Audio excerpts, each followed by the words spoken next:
My name is Emily Carter, and if you had asked me a few years ago what my life would look like today, I would have painted you a very simple picture. I married James, a hardworking man with a gentle spirit, and stepped into the role of being a wife and stepmother. James had a teenage son from his previous marriage, a boy named Michael.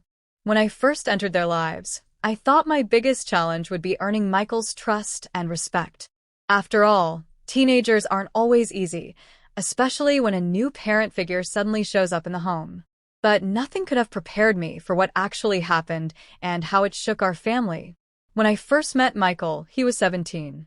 He had sharp blue eyes, shaggy brown hair that constantly fell over his forehead, and that mix of confidence and awkwardness only a teenager could carry.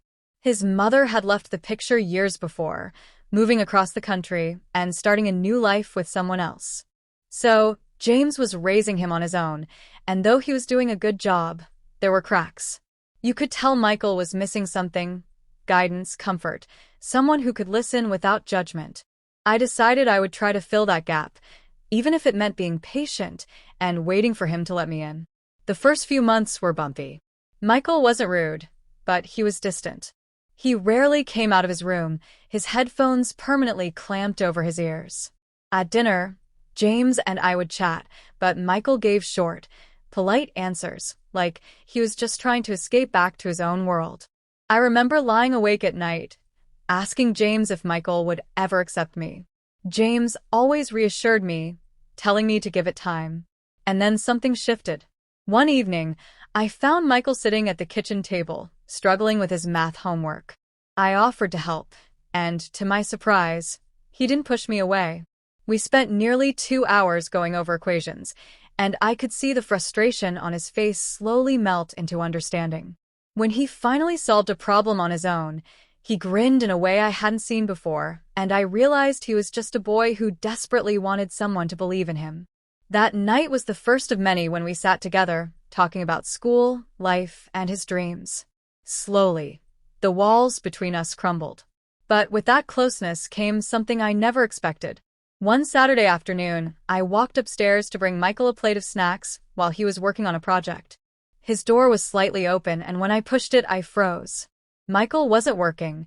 He was standing in front of the mirror, rehearsing a speech out loud. He was practicing confessing his feelings for me. My name left his lips, and he whispered words about how he admired me, how I made him feel seen, how he couldn't stop thinking about me. My stomach dropped, and for a long moment, I didn't know whether to step back or walk in. I quietly shut the door and went downstairs, my heart racing. I couldn't believe what I had just witnessed. Michael wasn't doing anything inappropriate in a physical sense, but hearing his words shook me deeply. He was a boy, confused by emotions, and I was his stepmother. I knew this wasn't something I could ignore, but I also couldn't lash out at him for feelings he probably didn't even understand himself. That night, I couldn't sleep. I replayed the scene in my head again and again. Part of me felt guilty, wondering if I had unintentionally encouraged his attachment by spending so much time with him. Another part of me felt protective. Michael didn't need shame or punishment. He needed guidance. But how could I even bring it up without embarrassing him or creating a wall between us again? The next day, I found my chance. James had gone to work early, and Michael came down for breakfast. He looked at me, his eyes avoiding mine more than usual, like he somehow knew I had seen something I shouldn't have. I poured him some orange juice, sat down across from him, and said gently, "Michael, can I ask you something? Have you been feeling confused lately? About us?" His face turned pale, and he nearly dropped the glass. He stammered, denying at first, but then his shoulders slumped. "I didn't mean for you to hear that," he whispered. I don't know what's wrong with me. You're kind to me, you listen, and sometimes I forget you're my stepmom. I don't know how to stop thinking about it." In that moment, I realized how fragile he was. He wasn't acting out of malice or disrespect. He was just a teenager misplacing his feelings. I reached across the table, resting my hand on his trembling fingers. "Michael, it's okay to have confusing feelings. It doesn't make you a bad person. It just means you care about connection, and right now, I'm the person who's closest to you. But you need to understand, I'm here as your stepmom, not anything else. And that's never going to change. Tears welled in his eyes, and he nodded. He looked so young in that moment, stripped of all the bravado he usually carried. I'm sorry, Emily. I didn't mean to make things weird. I squeezed his hand gently. You didn't make things weird. You trusted me enough to let your feelings show, and that's brave. But now we have to take those feelings and turn them into something healthy. I want to help you with that. From that day forward, things were different between us, but in a good way. Michael still came to me for advice, but I made sure to set clear boundaries. We talked more openly, and I gently steered his energy into positive outlets.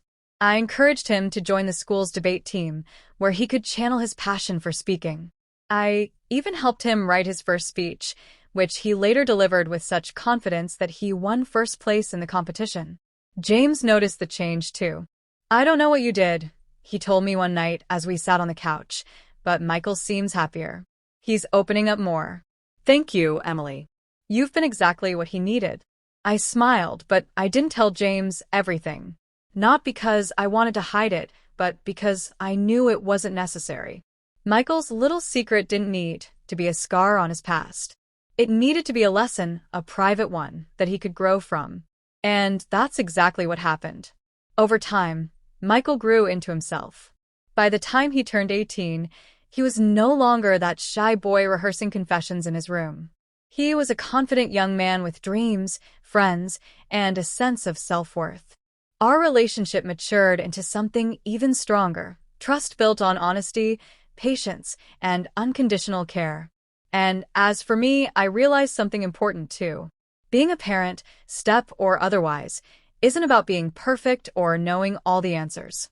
It's about navigating the unexpected with love, even when it feels uncomfortable. That shocking moment when I found Michael saying things I wasn't meant to hear could have torn us apart. Instead, it became the foundation of a bond neither of us could have imagined. Looking back, I'm grateful. Grateful that I walked in that day, grateful that I chose compassion instead of anger, and grateful that Michael trusted me enough to let me guide him through one of the most confusing chapters of his young life. And that's the story of how something shocking turned into something transformative, not just for him, but for me too.